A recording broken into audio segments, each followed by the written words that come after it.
ଖୋର୍ଦ୍ଧାରେ ଏବେ ଖଣି ମାଫିଆଙ୍କ ରାଜତ୍ୱ ବଢ଼ି ଚାଲିଛି। ଖୋର୍ଦ୍ଧା ଉପକଣ୍ଠରେ ଚାଲିଥିବା ଏସବୁ ବେଆଇନ ଖଣି ଖନନକୁ ନେଇ ଖବର ପ୍ରସାରଣ କରି ଖୋର୍ଦ୍ଧା ଅଞ୍ଚଳର ଜଣେ କାର୍ଯ୍ୟରତ ସାମ୍ବାଦିକ ଖଣି ମାଫିଆଙ୍କ ଆକ୍ରୋଶର ଶିକାର ହୋଇଛନ୍ତି। ଦୈନିକ ଖବରକାଗଜ ବିଶ୍ୱବାଣୀର ଖୋର୍ଦ୍ଧା ଜିଲ୍ଲା ପ୍ରତିନିଧି ଆକାଶ କୁମାର ବିଶ୍ୱାଳ ବେଆଇନ ଖଣି ଖନନ ଉପରେ ଖବରକୁ ନେଇ ଖୋର୍ଦ୍ଧା ଉପକଣ୍ଠ ୱିଲକେଶନ ନଗର ଅଞ୍ଚଳର ପ୍ରାୟ 10ରୁ 15 ଜଣ ଅସାମାଜିକ ଯୁବକ ଆକାଶ ବିଶ୍ୱାଳ ନିଜ ଘରକୁ ଫେରୁଥିବା ବେଳେ ଅସଭ୍ୟ ଭାଷା ପ୍ରୟୋଗ କରିବା ସହିତ ସଂଘବଦ୍ଧ ଭାବେ ଅତର୍କିତ ଆକ୍ରମଣ କରିଥିଲେ।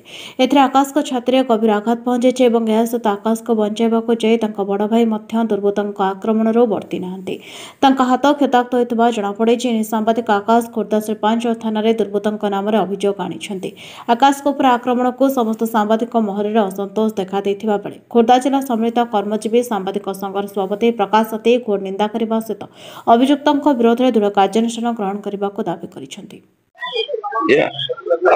ମୁଁ ସମ୍ମିଳିତ କର୍ମଜୀବୀ ସାମ୍ବାଦିକ ସଂଘ ସଭାପତି ପ୍ରକାଶ ହାତୀ।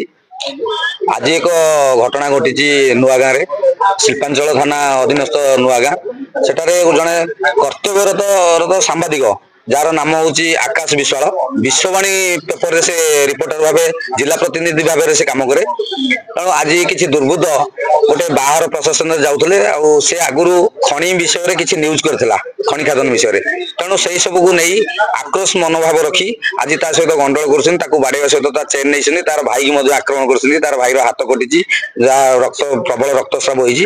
ତେଣୁ ସେଟା ସବୁ ମେଡିକାଲ ହେଇକି ଆଜି ଆମେ ଶିଳ୍ପାଞ୍ଚଳ ଥାନାରେ 25ରୁ 30 ସାମ୍ବାଦିକ ଆସି ବର୍ତ୍ତମାନ ଆକାଶ ବିଶ୍ୱାଳ ଏଫଆଇଆର ଦେଇଛି। ଆମେ ସମସ୍ତେ ଏକତ୍ରିତ ହେଇକି ଆଇଆଇସି ମ୍ୟାଡମଙ୍କୁ ଅନୁରୋଧ କରୁଛୁ ଏବଂ ଜିଲ୍ଲା ପୋଲିସ ପ୍ରଶାସନକୁ ମଧ୍ୟ ଅନୁରୋଧ କରୁଛୁ, ଏଇ ଯେଉଁଭଳି କାର୍ଯ୍ୟ କରାଯାଉଛି ସାମ୍ବାଦିକ ମାନଙ୍କ ପ୍ରତି, ଏହା କେମିତି ଆଗକୁ ନ ହେବ ସେଥିପ୍ରତି ଟିକେ ଧ୍ୟାନ ଦେବା ପାଇଁ ଆମେ ମଧ୍ୟ ଆମ ଖୋର୍ଦ୍ଧା ଏସପି ଙ୍କୁ ଅନୁରୋଧ କରୁଛୁ।